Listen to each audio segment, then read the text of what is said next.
दोस्तों, एक बार की बात है। गुरु का एक शिष्य बहुत ज़्यादा अधिक बोलता था।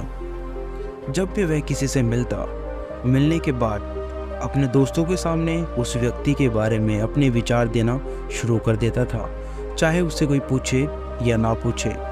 वह अपने आसपास के लगभग हर चीज़ के बारे में, आश्रम में रहने वाले लगभग हर छात्र और शिक्षक के बारे में अपनी राय बताता था।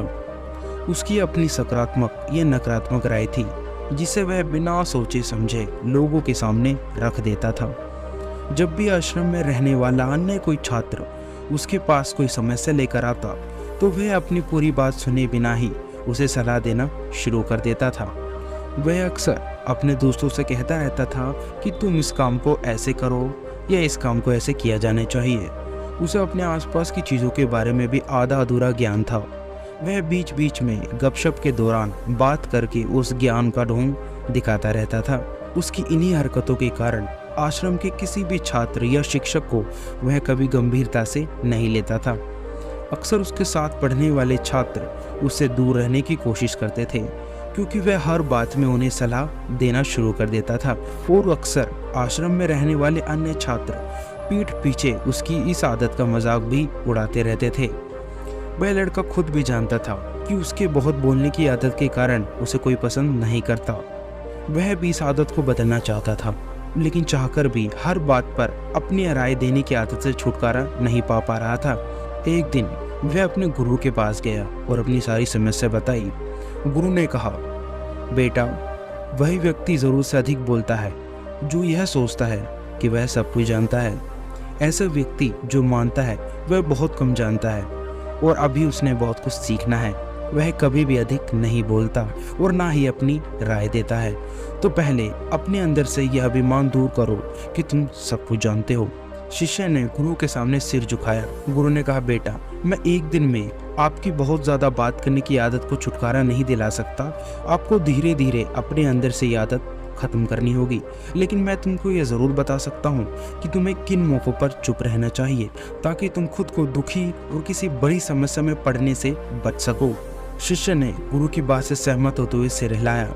गुरु ने कहा, बेटा, इन 5 अवसरों पर प्रत्येक व्यक्ति को अपना मुंह बंद रखना चाहिए। पहला, जब आपको लगे कि आपकी बातों से या आपकी भावनाओं को कोई समझ नहीं सकता, तो उस समय आपको चुप रहना चाहिए। अक्सर हम अपने दुख दर्द लोगों को बताना शुरू कर देते हैं, जबकि हमारे आसपास वाले लोगों को इन बातों से कोई फर्क नहीं पड़ता। हर व्यक्ति को केवल अपनी ही परवाह है। वह केवल अपने बारे में ही बात करना चाहता है। वह केवल अपने बारे में ही सुनना चाहता है। वह आपकी दुखद कहानी 1 या 2 बार सुन सकता है, लेकिन उसके बाद वह आपसे दूर भागना शुरू कर देगा। दूसरा, जब आपको पता नहीं किसी विशेष अवसर पर क्या कहना है या आपको किसी विशेष घटना के बारे में केवल आधा अधूरा ज्ञान है, तो ऐसे अवसर पर आपको चुप रहना चाहिए। ऐसा व्यक्ति जो आधा अधूरा ज्ञान होने के बाद भी किसी विषय पर बात करता है, वह अक्सर उपहास का पात्र बन जाता है। ऐसे व्यक्ति को कोई भी गंभीरता से नहीं लेता। केवल वही व्यक्ति अपनी बात प्रभावी ढंग से रख सकता है जिससे उस विषय या घटना के बारे में पूरी जानकारी हो। इसलिए यहाँ वहाँ से प्राप्त अधूरी जानकारी के आधार पर कभी भी लोगों को समझाने की कोशिश ना करें।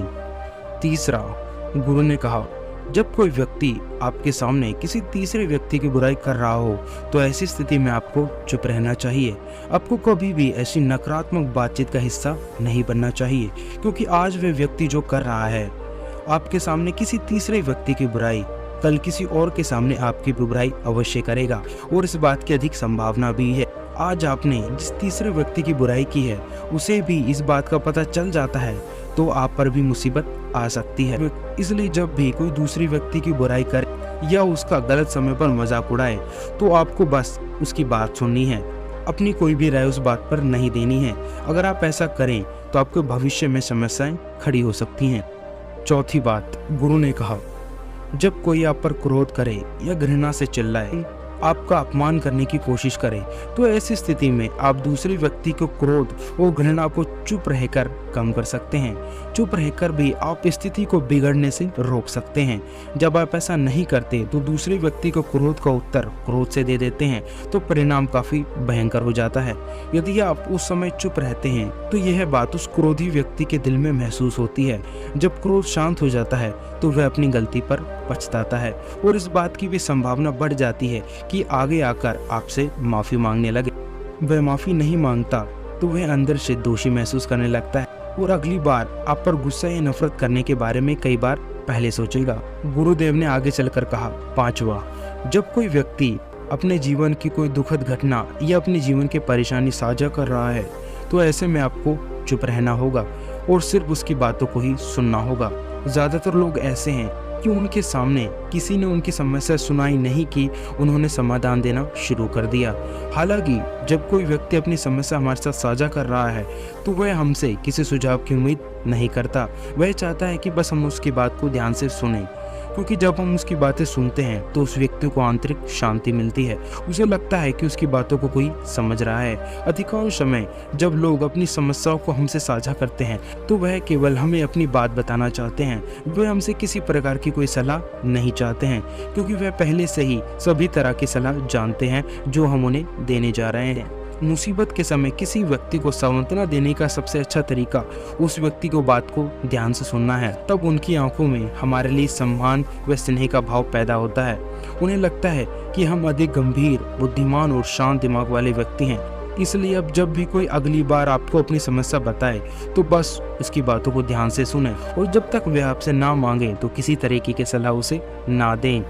गुरुदेव ने कहा, मेरी एक बात हमेशा याद रखना, जब आप कम बोलेंगे तो लोग आपकी ओर अधिक आकर्षित होंगे कि आप कौन हैं और आप क्या सोचते हैं। शिष्य ने हाँ में सर हिलाया। शिष्य अब गुरुदेव के शब्दों को समझ गया था कि किन परिस्थितियों में चुप रहना चाहिए। उसने यह भी सीखा कि कम बोलने से वह आश्रम में अपनी प्रतिष्ठा वापस पा सकता है। उसने गुरुदेव को धन्यवाद दिया और वहां से चला गया। दोस्तों, इस कहानी के माध्यम से गुरुदेव ने आपको भी बहुत सारी अच्छी चीज़ें बताई हैं। दोस्तों, ज़्यादा बोलना वाकई आपके लिए बहुत अधिक घातक साबित हो सकता है, क्योंकि आप जितना कम बोलेंगे सामने वाला व्यक्ति आपको उतनी ही प्रतिष्ठा देगा। किंतु याद रहे, अपनी राय किसी भी व्यक्ति को बिना मांगे ना दें, क्योंकि आपका समय और उसका समय, दोनों का समय ही कीमती है। दोस्तों, अगर आपको भी ये कहानी अच्छी लगी हो तो हमारे चैनल को सब्सक्राइब करें और वीडियो को लाइक करना बिल्कुल ना भूलें, ताकि ऐसी ही और कहानी मैं आप तक पहुंचाता रहूं।